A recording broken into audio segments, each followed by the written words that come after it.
Αγαπητοί τηλεθεατέ, χαίρετε. Σήμερα είναι Κυριακή των Απόκριων. Από αύριο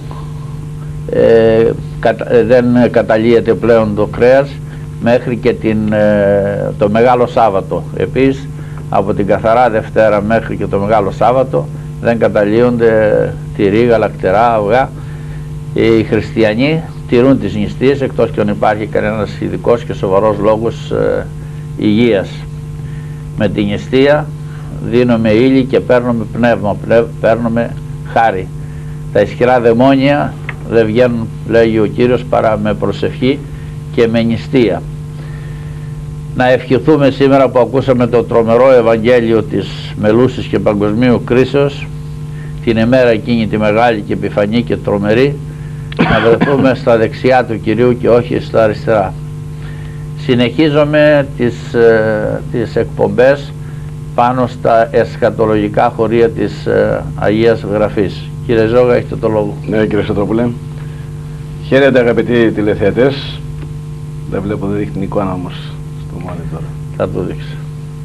Ναι, κύριε Σωτρόπουλε, πρωτού προχωρήσουμε στην ερμηνεία των τύπων που περιγράφει ο Απόστολος Παύλος τη Δευτέρα προς Τιμόθεο επιστολή, θα ήθελα να κάνω μία ανακοίνωση στην αρχή και να υποβάλω στη συνέχεια 3 ερωτήματα που έχουν σχέση με τη σημερινή Ευαγγελική περικοπή που ανεγνώσει στους Ορθοδόξους ναούς. Ακούμε, κύριε Ζόγο. Η μία ανακοίνωση είναι ότι την ερχομένη Τετάρτη 5 Μαρτίου στο ένατο κτίριο της πρώην Στρατιωτικής Σχολής Ευελπίδων, εκεί που είναι τα δικαστήρια δηλαδή σήμερα, θα γίνει μία δίκη εναντίον του περιοδικού Κλικ.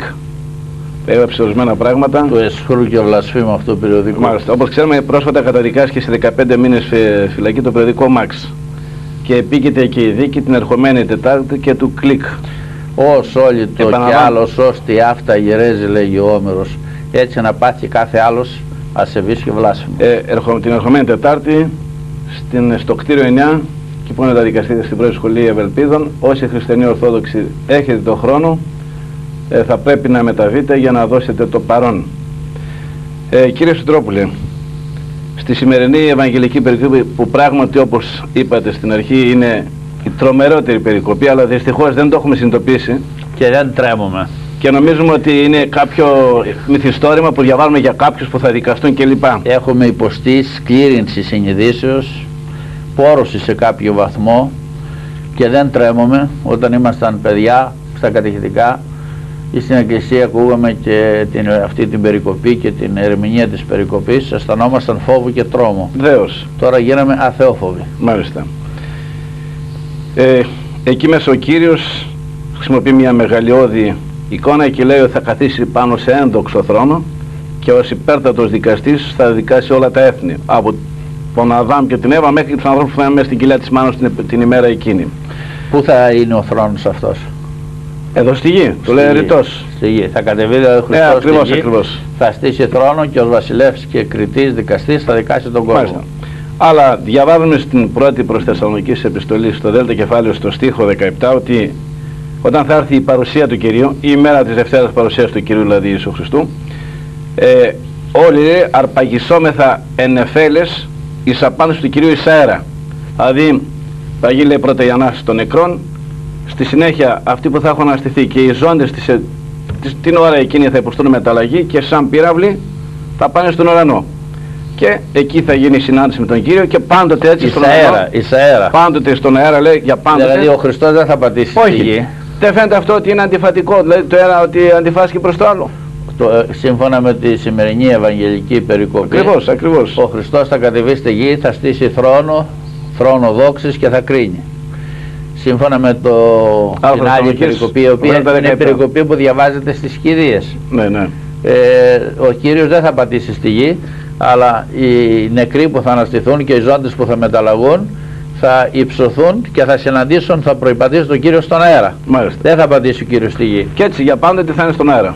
Ναι, αντιφατικά φαίνονται αυτά τα πράγματα και είπαμε πολλές φορές, αγαπητοί τηλεθεατές, ότι η Γραφή έχει πάρα πολλές αντιφάσεις, αλλά όλες οι αντιφάσεις είναι φαινομενικές, καμία αντίφαση δεν είναι πραγματική.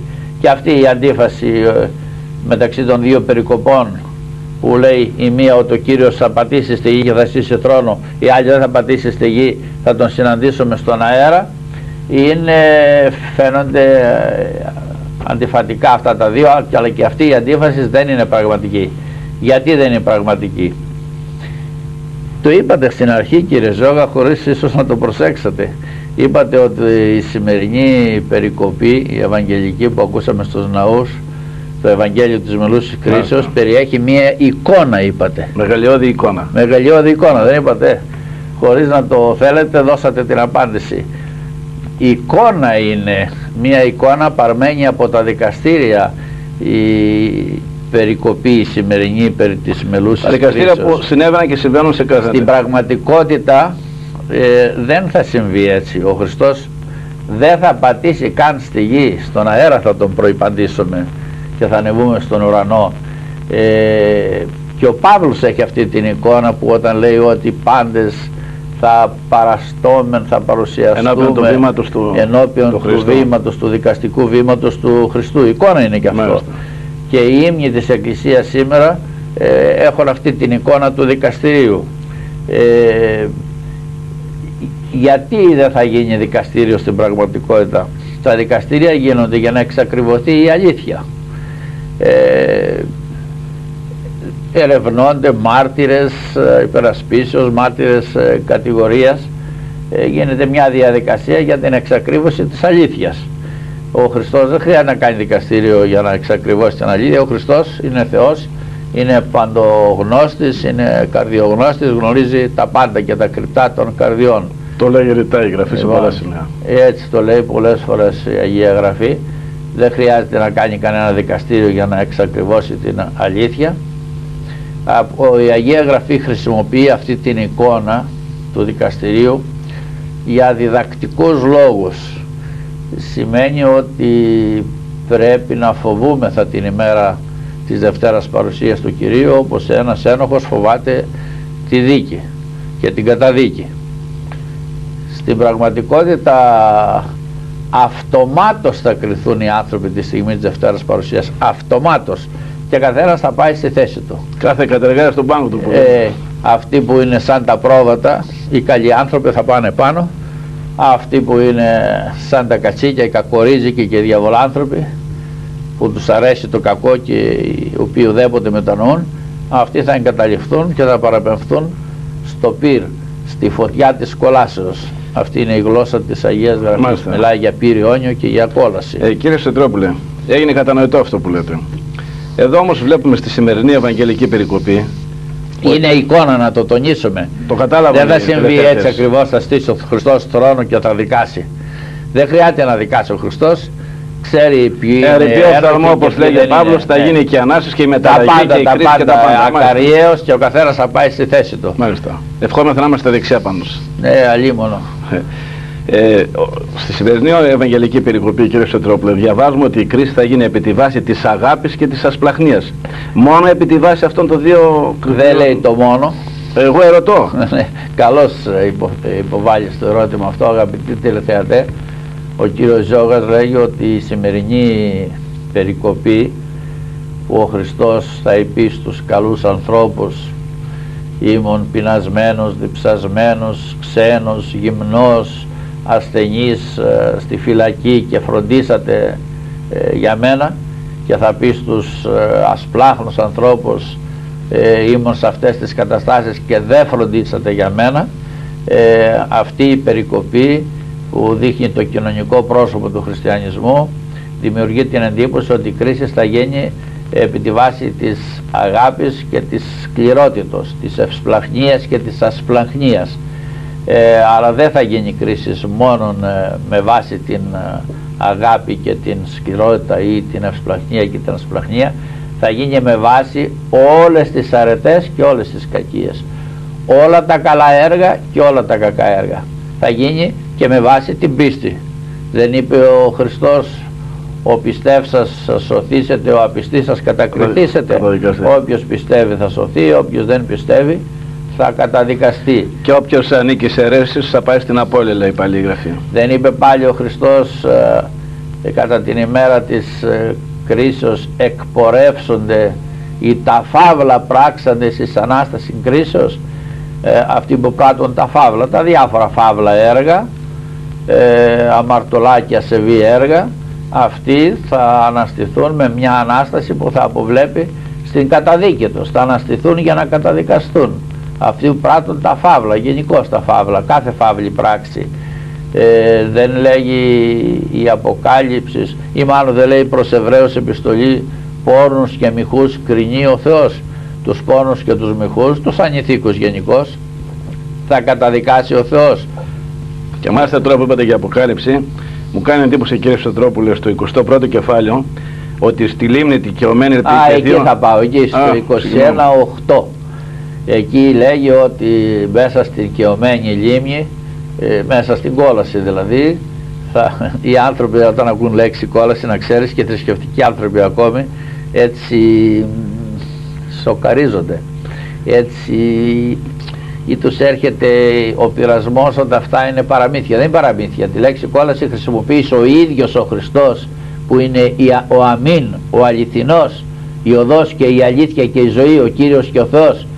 Θα πάνε, λέει, λέει, οι ασεβείς εις κόλαση αιώνιων και εις πύρε αιώνιων, εκφράσεις τις οποίες εμπέζουν οι εμπαίκτες και οι θεομπαίκτες των εσχάτων καιρών. Αυτοί που δεν πιστεύουν τίποτα από το Ευαγγέλιο, έφτιαξαν ένα δικό τους Ευαγγέλιο.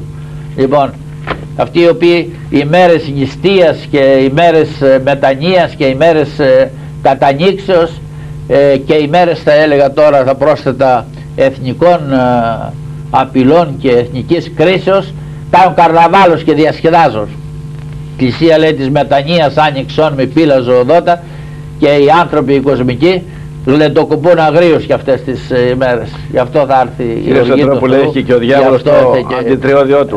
Έχει ασφαλώς και το αντιευαγγελιό του. Του. Δεν λέει η Αποκάλυψη λοιπόν στο 21:8 ότι το μέρος, οι θέσεις των δειλών, η πρώτη δειλή λοιπόν, και των απίστων, αυτών που δεν μένουν πιστοί στο καθήκον, που γίνονται προδότες του αγώνος και λιποτάκτες, και των ευδελιγμένων, των σιχαμερών αυτών ανθρώπων λοιπόν, που γίνονται λιποτάκτες του αγώνος και προδότες λόγω δειλίας, και των φωναίων, των φωνιάδων και των φαρμακών και των μάγων, δηλαδή αυτών που ασχολούνται με τα μέντιουμ και με το διάβολο και με τους μάγους και με τις μάγες και με τα οροσκόπια και όλα αυτά τα πράγματα, και τα ζώδια, διαφημίζονται και από τηλεοράσεις, τους αστρολόγους, και τα διαφημίζουν. Αυτοί θα πάνε πρώτοι, αυτοί που διαφημίζουν αυτά τα πράγματα, αυτοί που διαχειρίζονται τα μέσα της δημοσιότητος, εφημερίδες, ραδιόφωνα, τηλεοράσεις, και παρουσιάζουν, προβάλλουν το σατανισμό. Αυτοί θα δώσουν το φρικτότερο λόγο στο Θεό. Δεν λέει οι πόρνοι με την γενική έννοια, οι ανήθικοι, οι σεξουαλικώς μαλακοί, αρσενικίτες, πόρνοι, μοιχοί, ασελγείς, διαστραμμένοι, και οι ειδωλολάτρες.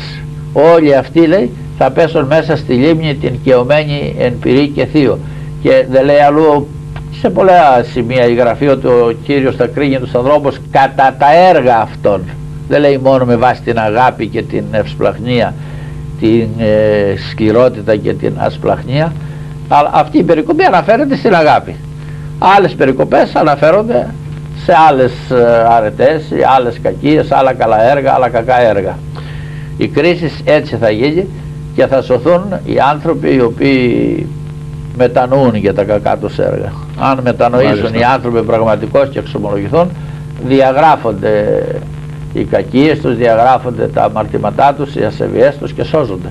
Κύριε Ψωτρόπουλε, απευθυνόμενος ο Κύριος σε αυτούς που θα θέσει στα αριστερά, σε αυτούς που ηγάψαν τις αριστερές οδούς, όπως λέει η Παλαιά Διαθήκη, τους λέει ένα φοβερό λόγο. Τους διαστραμμένους δρόμους. Μάλιστα. Τους δρόμους πάνε ζικ-ζακ, δεν τους αρέσει η αυτή της. Μάλιστα. Ναι. Λέει ότι πορεύεστε απ' εμού οι κατηραμένοι εις το πυρ το αιώνιο. Ναι. Καλά, αυτό το πύρι, μπούς είναι τίποτα φωτιές με καζάνια, γιατί πολλοί έχουν και κάτι τέτοιες αντιλήψεις και πολλοί χλεβάζουν αυτές τις αντιλήψεις νομίζοντας ότι... Λένε καζάνια που θα βράζουμε, κοροϊδεύουν. Ναι. Δεν λέει εδώ ο Απόστολος στους κάτους κυρούς θα παρουσιαστούν εμπαίκτες, θα κοροϊδεύουν. Τι εννοεί ο Κύριος με τη φράση πύρ αιώνιο? Είναι και αυτό η εικόνα, κύριε Ζώο. Γιατί και συνέχεια λέει κόλαση αιώνιο. Όπως το δικαστήριο της Μελούσης, τη μέρας της μεγάλης μέρας Δευτέρας Παρουσίας στο δικαστήριο, εκείνο είναι εικόνα. Έτσι και το πύρ εδώ που λέει πύρ αιώνιο είναι εικόνα. Η κόλαση άλλοτε παρουσιάζεται με την εικόνα της φωτιάς, άλλοτε με την εικόνα του σκοταδιού, σκότος εξώτερο, βαθύ, χειροπιαστό σκοτάδι, άλλοτε με την εικόνα του πυρήνου ποταμού, άλλοτε με την εικόνα της καιωμένης λίμνης, άλλοτε με την εικόνα της φυλακής, άλλοτε με την εικόνα του σκόλικου, του σκορπιού που κεντάει τον άνθρωπο και δεν τον αφήνει να τον ησυχάσει. Όλα αυτά είναι εικόνες που, με τις οποίες η Γραφή θέλει να μας δώσει μια κάποια ιδέα της κολάσεως, διότι η κόλαση είναι μεταφυσική πραγματικότητα, μεταφυσική κατάσταση, και ως μεταφυσική πραγματικότητα και κατάσταση είναι φύση αδύνατο να περιγραφεί με την ανθρώπινη γλώσσα. Δεν έχουμε προλαμβάνωσες παραστάσεις για να περιγράψουμε την κόλαση, και γι' αυτό η Γραφή χρησιμοποιεί εικόνες για να μας δώσει μια κάποια ιδέα της κολάσεως. Δηλαδή η κόλαση, κύριε Στρόπουλε, δεν είναι εκμυδένης όπως λένε διάφορα αιρετικοί. Κάθε άλλο. Μήπως θα είναι όμως προσωρινού, προσκαίρου χαρακτήρος, όπως έλεγε ο Οριγένης? Είδατε πως τελειώνει το Ευαγγέλιο, και οι μεν καλοί θα απέλθουν εις ζωήν αιώνιον, οι δε κακοί εις κόλασιν αιώνιον. Αιώνιο είναι το ένα, αιώνιο είναι και το άλλο. Ατελείωτο είναι τώρα, ατελείωτο είναι και το άλλο. Μάλιστα. Μία ακόμη ερώτηση και εισερχόμεθα στο θέμα των παλαιοχαρακτήρων. Πόσες παρουσίες του Κυρίου έχουμε? 2 παρουσίες γνωρίζει η Γραφή. Υπάρχει, η πρώτη παρουσία είναι η γνωστή, τη δεχόμεθα όλοι. Και ο Χριστός στη Βιθλεέμ. Η δεύτερη παρουσία θα είναι κατά την μεγάλη και επιφανή ημέρα που θα σημάνει το τέλος αυτού του κόσμου. Υπάρχει ρητή, ας πούμε, μαρτυρία που να λέει 2 φορές μέσα από τη Γραφή τη λέξη. Βεβαίως, 2 φορές. Έχουμε στην προς Εβραίους επιστολή, στο 1ο κεφάλαιο, ότι ο Χριστός θα φανερωθεί εκ δευτέρου Εβραίος Θ 27 της απεκδεχομένης αυτών η σωτηρία. Εβραίος Θ 27, έτσι. Μάλιστα. Λοιπόν, της απεκδεχομένης αυτών η σωτηρία. 28. Άπαξ προσενεχθείς εις το πολλών ανενεγκήν αμαρτίας εκ δευτέρου, χωρίς αμαρτίας, χωρίς να έχει πλέον σχέση με την αμαρτία, χωρίς να θυσιαστεί πάλι για αμαρτία, οφθήσετε της αυτών απεκδεχομένης σωτηρία εκ δευτέρου. Δευτέρα παρουσία. Θα ήθελα να κάνω σχόλιο, αλλά στη συνέχεια, αν εσείς σχολιάσετε, μην κάνετε. Όχι με τους ψευδομάρτυρες του Ιεχωβά πάλι. Όχι, συγγνώμη. Δεν αξίζουν. Όχι, δεν μιλάω. Οι ψευδομάρτυρες του Ιεχωβά είπαν ότι το 1874 έγινε Δευτέρα παρουσία. Τώρα 1914 έχουν αλλάξει.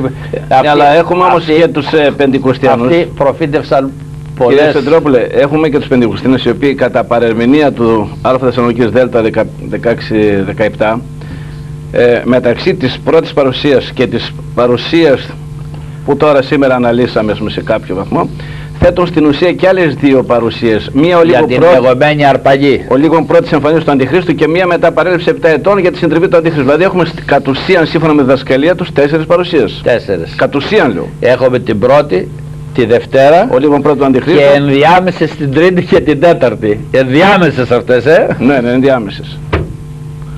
Γελία πράγματα. Έστω και αν είναι αόρατες. Ο κύριος Φέγκος είπε ότι θα κανονίσει μία εκπομπή, μάλλον περισσότερες εκπομπές, για το θέμα της αρπαγής στο Sky. Αλλά από καιρό είπε αυτός θα το κανονίσει και ακόμη δεν κανόνισε τίποτε. Τι σημαίνει αυτό, κύριε Ζόγα? Ότι φυγομαχεί. Αγαπητοί τηλεθεατέ, να διαφωτίσετε τα άλλα πρόσωπα σαν Ορθόδοξοι Χριστιανοί. Έχετε καθήκον, έχουμε καθήκον να διαφωτίζουμε τους αδελφούς, τους συνανθρώπους, τους βαπτισμένους Ορθοδόξους Χριστιανούς, ότι ο ραδιοφωνικός σταθμός Χριστιανισμός, όπου ομιλεί ο κύριος Φέγκος και άλλοι ομιλητές, είναι αιρετικός σταθμός.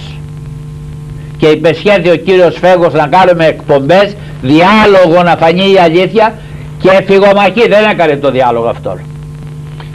Είναι αιρετικός σταθμός. Λέει πολλά πράγματα έτσι με τέχνη, ωραία, για να προσελκύει τις ψυχές, αλλά δεν θα πει ποτέ αυτά τα οποία 20 αιώνες διδάσκει η Εκκλησία. Να εξομολογούμεθα παραδείγματος χάρη σε πνευματικό πατέρα, ότι οι παρουσίες του Χριστού είναι δύο, μία στην αρχή και μία στο τέλος του κόσμου, και ότι οι αρπαγοί που λένε πρώτο αντιχρίστο, αυτό είναι παραμύθι, δεν στηρίζεται στις γραφές.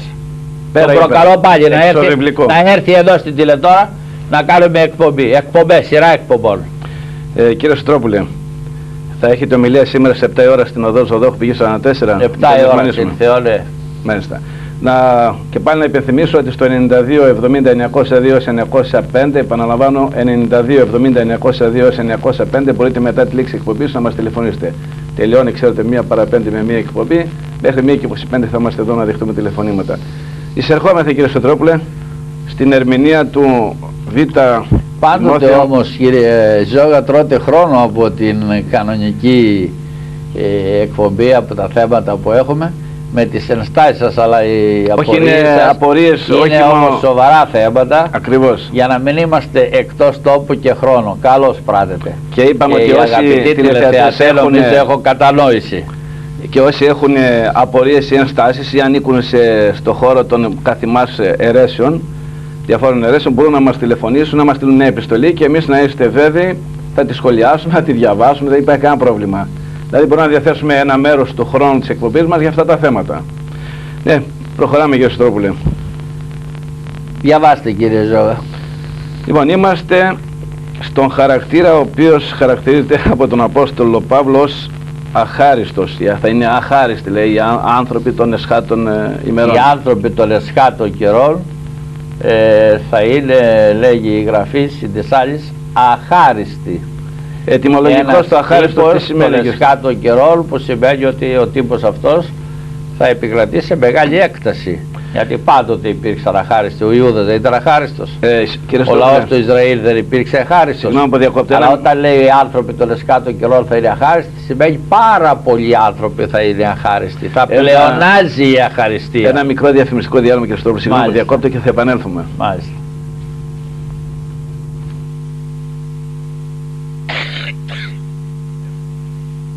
Η τελευταία λέξη της υψηλής γερμανικής τεχνολογίας στο σπίτι σας από την Απογευματινή. 8 μικροσυσκευές κουζίνας σε μία. Ένα απίθανο ηλεκτρονικό ψηφιακό πολυμίξερ με ενσωματωμένα εξαρτήματα για όλες τις δουλειές και για απίστευτη οικονομία χώρου. Και μία ηλεκτρική σκούπα για υγρό και στεγνό καθάρισμα με πιστοποιητικό ποιότητας. Από την 5η 20 Φεβρουαρίου η διπλή πρακτική και χρήσιμη προσφορά από την Απογευματινή και την Απογευματινή της Κυριακής, τις εφημερίδες που ξέρουν να προσφέρουν. Σας παρουσιάζουμε το νέο μαγνητικό φτερό, το μόνο με επέκταση. Είναι κάτι που όλοι περιμένατε. Τώρα, με το σούπερ μαγνητικό φτερό, μπορούμε να καθαρίσουμε όλα τα δύσκολα σημεία, ψηλά ή οπουδήποτε αλλού. Λειτουργεί με στατικό ηλεκτρισμό και μαγνητίζει τη σκόνη με ένα απλό πέρασμα. Έτσι ξεσκονίζεται χωρίς να ανεμίζεται η σκόνη και χωρίς να την αναπνέετε. Ακόμη και σε υλικά με περίπλοκο σχήμα, πίσω ή μέσα στα καλοριφέρ. Στις γρίλες και στα στόρια που είναι αδύνατο να καθαριστούν με άλλο τρόπο. Δεν χρειάζεται να μετακινήσουμε το αντικείμενο για να καθαρίσουμε και το πιο σημαντικό είναι ότι λυγίζει για να μπορεί να χρησιμοποιηθεί σε μέρη που ποτέ πριν δεν καθαρίζατε με τόση ευκολία. Το σούπερ μαγνητικό φτερό με την επέκταση είναι μοναδικό. Προμηθευτείτε το τώρα. Ένα μαγνητικό φτερό 1500 δραχμές. 2 μαζί φτερά 2.500 δραχμές μόνο. Επισκεφτείτε μας ή τηλεφωνήστε να σας ταλούν ταχυδρομικώς. Σέντερ εισαγωγική. Αθήνα, Βεραντζέρου 40 Ομόνια. 5230 440. Πειραιάς, Κολοκοτρώνη 36. 4221 333. Μενίδη, Δεκελίας 213. 2405 900.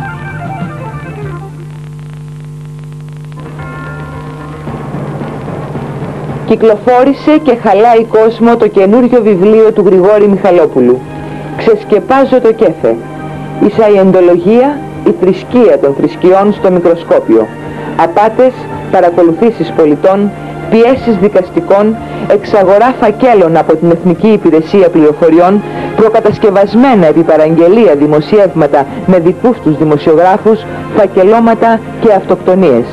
Όλος ο αγγελικός κόσμος της αεντολογίας, όπως αποκαλύπτεται μέσα από τα πορίσματα του νομάρχη Αθηνών κυρίου Δημητρίου Ευσταθιάδη και του εισαγγελέα πρωτοδικών κυρίου Ιωάννη Αγγελή.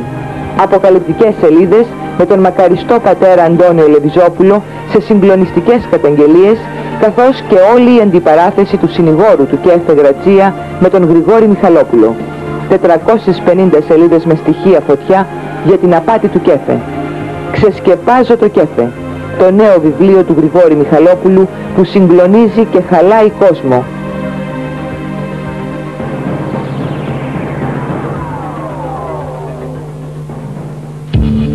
Έχετε πρόβλημα υγρασίας? Πανελλαδικός Οργανισμός Μονώσεων. Η πολυετής πείρα και η εγγυημένη εργασία μας λύνει κάθε πρόβλημα υγρασίας μια για πάντα.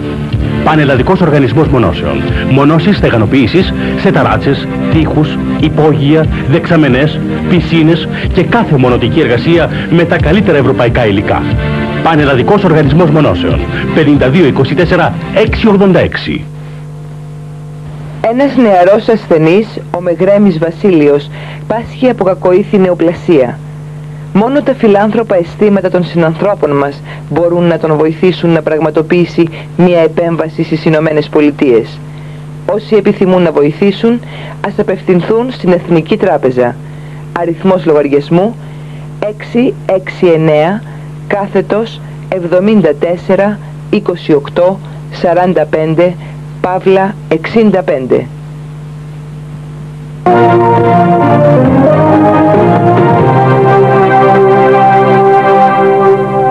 Έλληνες και Ελληνίδες, μην χάσετε την εκπομπή «Έκτακτη επικαιρότητα για την Ελλάδα και την Ορθοδοξία» με νέες καταθέσεις στις 3 Μαρτίου ημέρα Δευτέρα και ώρα 3:30 το μεσημέρι με θέμα το Σέγγεν και την δίκη του περιοδικού Κλικ.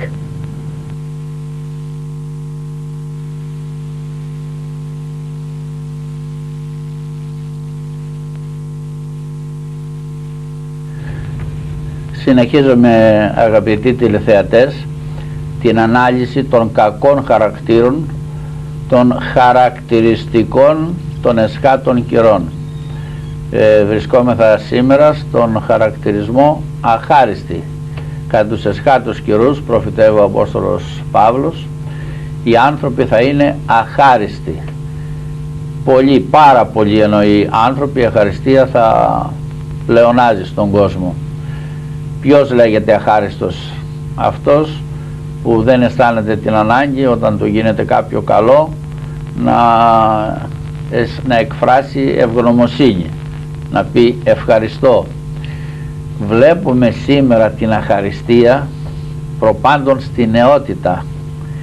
Οι νέοι έχουν κακώς διαπαιδαγωγηθεί, έχουν γίνει προπαγάνδες από σκοτεινούς ανθρώπους, από σκοτεινές δυνάμεις, έχει γίνει πλήση εγκεφάλων, ώστε οι νέοι να φρονούν ότι έχουν μόνο δικαιώματα και όχι καθήκοντα, ότι όλος ο κόσμος είναι υποχρεωμένος λοιπόν να εξυπηρετεί τους νέους σε όλες τις ανάγκες τους, και οι νέοι δεν έχουν κανένα καθήκον και δεν πρέπει να αισθάνονται καν την ανάγκη να πούνε ένα ευχαριστώ.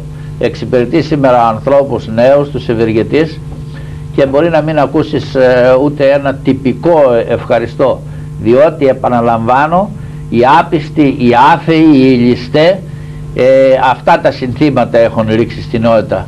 Λοιπόν, να τονίζουν τα καθήκοντα και τα δικαιώματα και όχι τα καθήκοντα. Γενικότερα σήμερα οι άνθρωποι δείχνουν μεγάλη ευχαριστία απέναντι των συνανθρώπων και περισσότερο απέναντι του Θεού. Απολαμβάνουν οι άνθρωποι, ιδίως στις καταναλωτικές κοινωνίες όπως είναι η δική μας κοινωνία, τα αγαθά του Θεού.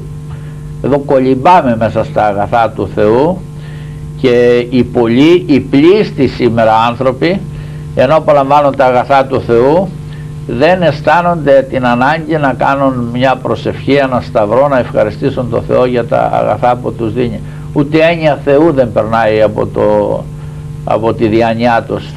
Μοιάζουν οι άνθρωποι σήμερα σαν τον αχάριστο Ιούδα και σαν τους αχαρίστους Ισραηλίτες. Ένας Άγιος Επίσκοπος των Ευρών μας λέγει σήμερα δύσκολα θα ακούσεις δυο λέξεις από το στόμα των ανθρώπων: το συγγνώμη και το ευχαριστώ. Ακριβώς, κύριε Ζώγα, το συγγνώμη και το ευχαριστώ.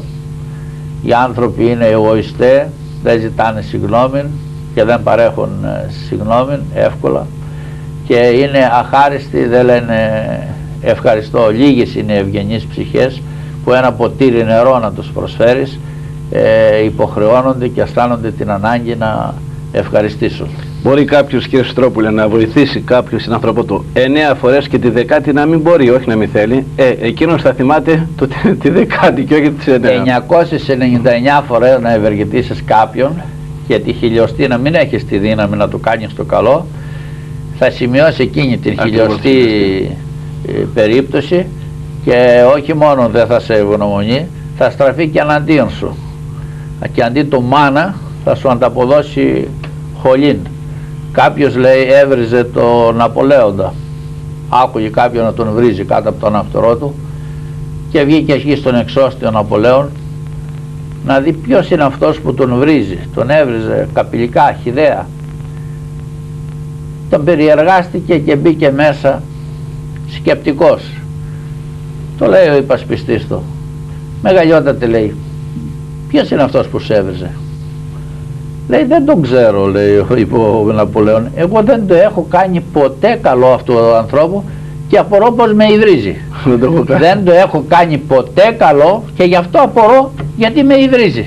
Αν κάνεις καλό σήμερα, όχι αχαριστία θα αντιμετωπίσεις, αλλά και αντιπάθεια.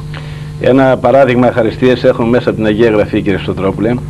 Ο Κύριος κάποτε θεράπευσε 10 λεπρούς και από τους 10 μόνο ένας, ο οποίος ήταν αιρετικός και αλλογενής, ήταν Σαμαρίτης, επέστρεψε για να τον ευχαριστήσει. Τώρα, τότε βρέθηκε ένας στους 10. Τώρα δεν ξέρω αν υπάρχει ένας στους 100 ή στους 1000 που έχει βαθύ το αίσθημα της ευγνωμοσύνης απέναντι συνανθρώπων που τον ευεργέτησαν και απέναντι του Θεού που είναι ο ευεργέτης με έψον κεφαλαίο, απέναντι του Χριστού που διήλθε ευεργετών και γέμισε την οικουμένη με ευεργεσίες προς τον αχάριστο άνθρωπο.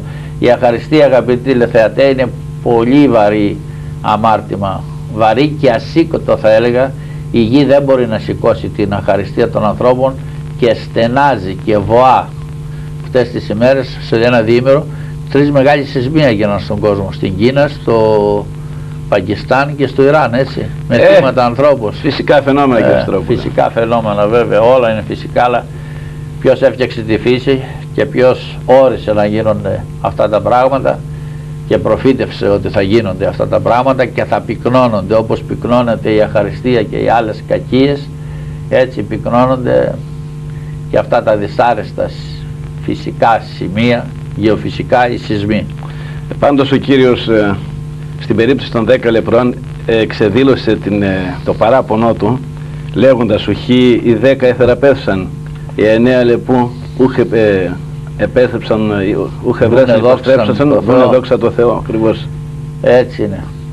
Να, αυτό που λες μου υπενθυμίζει, κύριε Ζώγα, ένα άλλο παράπονο που ασφαλώς έχει ο Κύριος.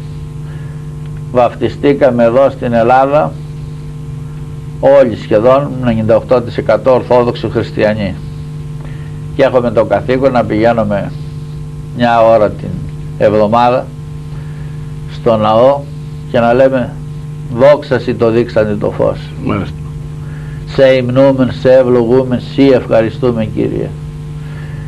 Από τους 100 Ορθοδόξους Έλληνες χριστιανούς που όσοι εκκλησιάζονται κάθε Κυριακή τακτικά, 2% λέει η στατιστική. Οι δε 98 που δεν ευεργετήθηκαν και οι 98 δεν βαπτίστηκαν στο όνομα της Αγίας Τριάδος, δεν αξιώθηκαν της Θείας Χάριτος, δεν αξιώνονται του πλούτου της Χριστότητος του Κυρίου.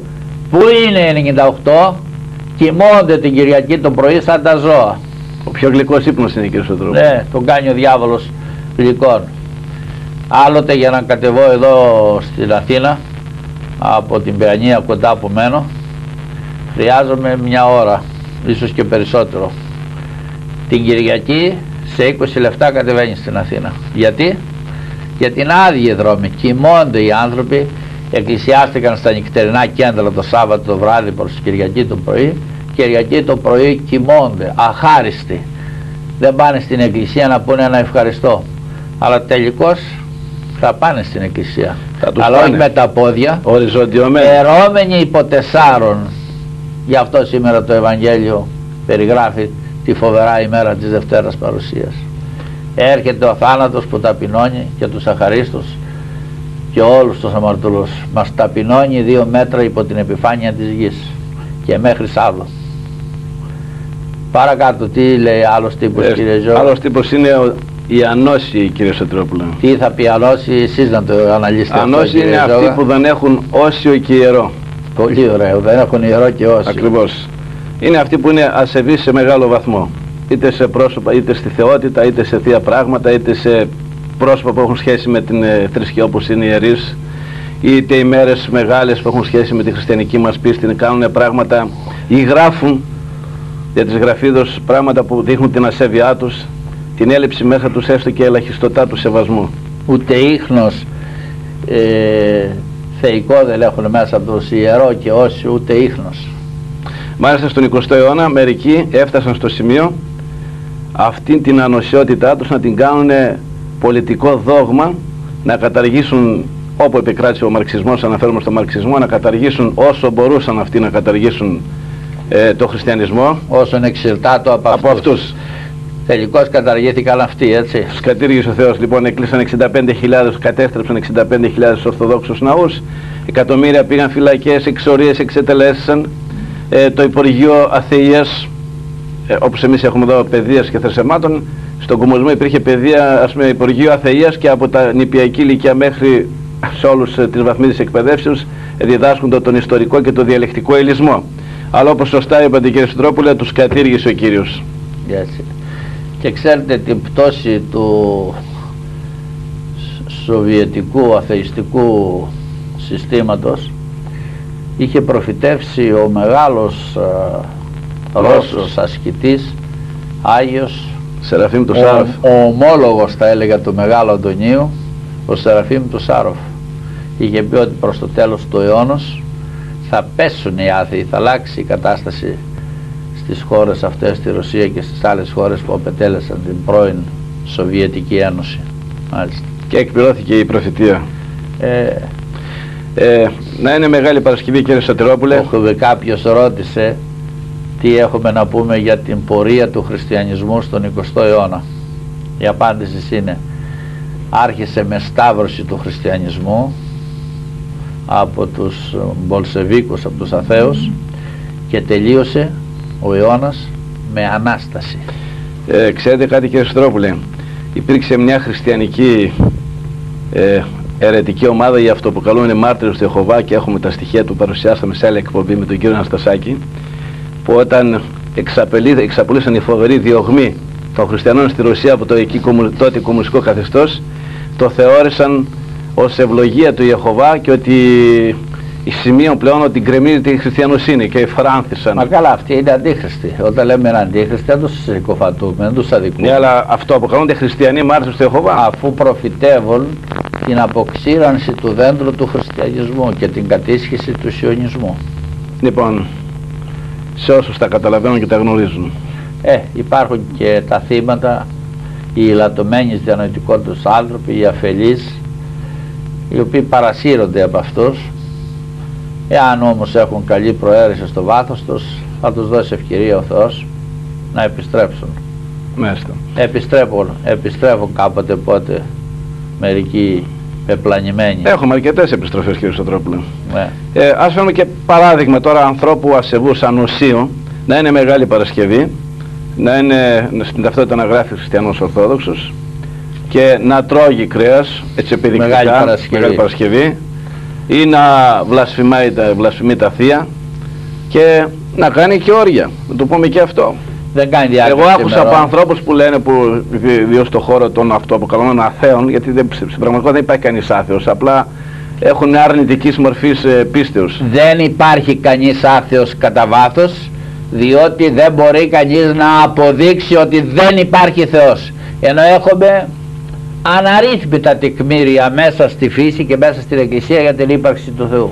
Και άκουσα από τα στόματά τους, το άκουσα, εδώ ο κύριος είναι παρόν, το άκουσα αυτά τα πράγματα, να καυχόνται γιατί τη Μεγάλη Παρασκευή κάνανε διάφορα, καταλαβαίνετε, όργια, πράγματα. Ναι. Γι' αυτό βγαίνουν ανάπηρα παιδιά, γι' αυτό βγαίνουν ανισόρροπα, βγαίνουν τύρανοι, κακοποιά στοιχεία. Είναι τα παιδιά που σπέρνονται μεγάλες και άγιες ημέρες από ασεβείς ανθρώπους που δεν έχουν μέσα τους ιερό και όσιο, ανοσίους που λέει εδώ. Συνεχίζουμε, κύριε Στρόπουλε. Λέμε λίγα πράγματα γιατί έχουμε πάρα πολλές προφητείες της Καινής Διαθήκης και θα πρέπει κατά κάποιο τρόπο να τις συντομεύσουμε, να σπέβδουμε, γιατί ίσως κάποια γεγονότα που μας προλάβουν, ίσως δεν το ξέρουμε απόλυτα, δεν είμαστε σίγουροι. Αναλύσαμε δύο τύπους, αχάριστοι, ανώσιοι. Κατόπιν τι λέει το κείμενο? Άστοργοι. Οι άνθρωποι τους εσκάτους καιρούς θα είναι άστοργοι. Τι σημαίνει άστοργος, κύριε Στρόπουλε? Δεν θα έχουν στοργή, δεν θα έχουν αυτό το φυσικό αίσθημα της στοργής, της αγάπης. Που το έχουν ακόμη και τα ζώα. Ναι, και τα ζώα το έχουν. Αυτό είναι από τα κατεξοχήν χαρακτηριστικά γνωρίσματα της εποχής μας. Όπως από τα κατεξοχήν χαρακτηριστικά γνωρίσματα της εποχής μας είναι ότι τα παιδιά θα είναι απειθή, ασεβή απέναντι των γονέων. Θα κηρύξουν επανάσταση απέναντι των γονέων, θα έρθουν σε έχθρα προς τους γονείς. Το είδαμε αυτόν τον τύπο των παιδιών, των απειθών απέναντι των γονέων. Τώρα μας λέει ότι οι άνθρωποι θα είναι άστοργοι. Οι γονείς έναν τον τέκνο. Αυτό ισχύει γενικότερα για τους ανθρώπους που δεν έχουν στοργή, δεν έχουν σπλάχνα μέσα τους, είναι αδιάφοροι απέναντι στον ανθρώπινο πόνο, άσπλαχτοι άνθρωποι, αλλά ειδικότερα ισχύει για τους γονείς εν σχέση προς τα τέκνα.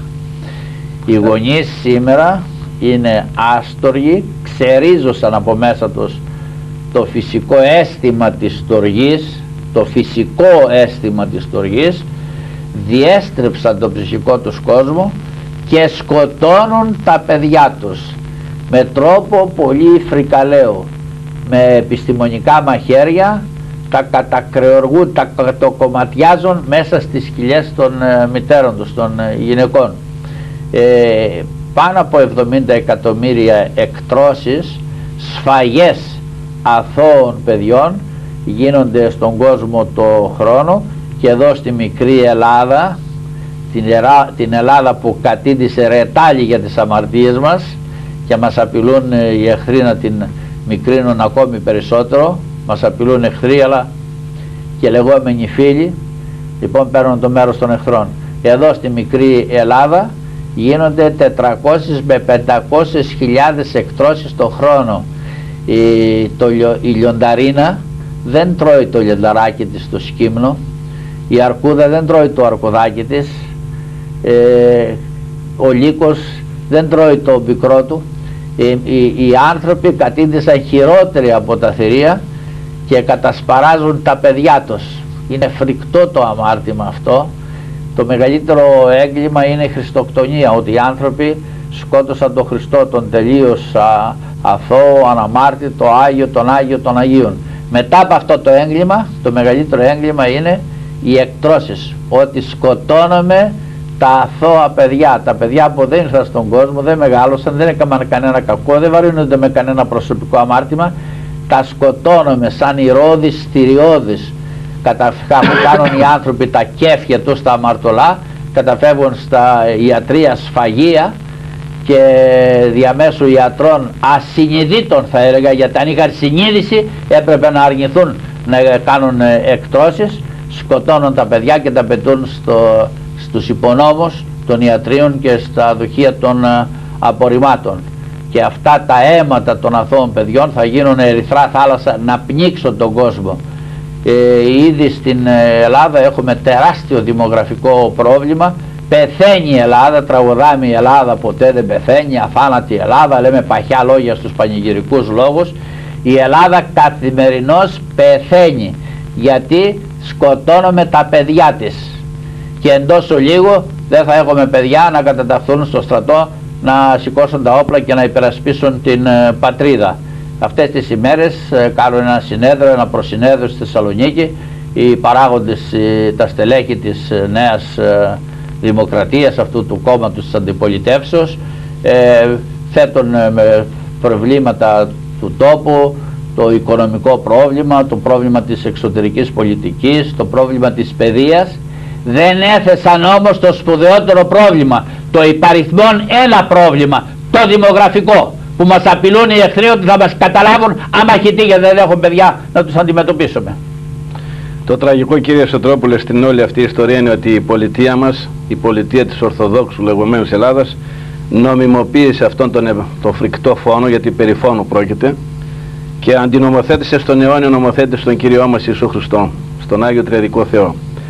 Και θυμάμαι όταν γινόταν η συζήτηση για την νομιμοποίηση, ο κύριος Ψαρδάκης, ο γνωστός αγωνιστής, χριστιανός αγωνιστής και τέος βουλευτής, είπε χαρακτηριστικά: δεν πρέπει να γίνεται η εγχείρηση, ας την ονομάσουμε εντός εισαγωγικών εγχείρηση, μέσα στην μήτρα της μάνας η οποία σκοτώνει το παιδί της, αλλά μέσα στην μήτρα της κοινωνίας, εκεί πρέπει να γίνει εγχείρηση, δηλαδή να γίνει τη σωστή κατανομή και διανομή του υπάρχοντος εθνικού πλούτου, με αποτέλεσμα τουλάχιστον να μην υπάρχει δικαιολογία σε όσους επικαλούνται οικονομικούς λόγους να σκοτώνουν τα παιδιά τους, τουλάχιστον από αυτή την άποψη.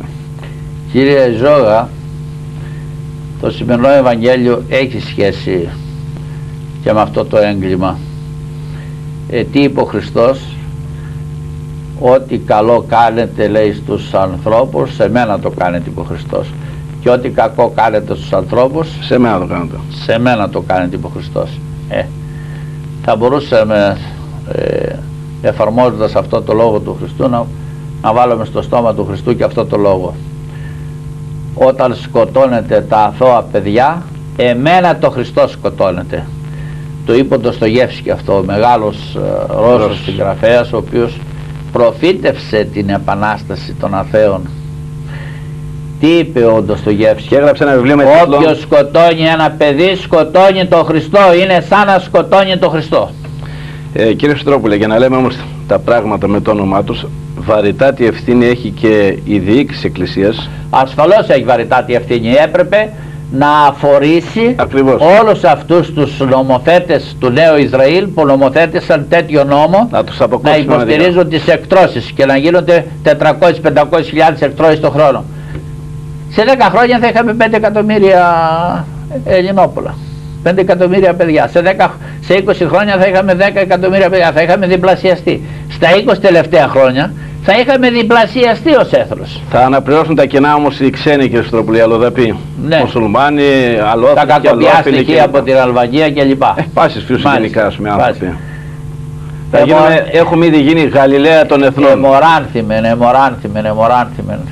Πάμε να γίνουμε οι νεκροθάτες του ιστορικού και μαρτυρικού αυτού έθνους. Που δεν έχουν συνείδηση αυτοί που... Οι εθνοπατέρες. Τι πατέρες?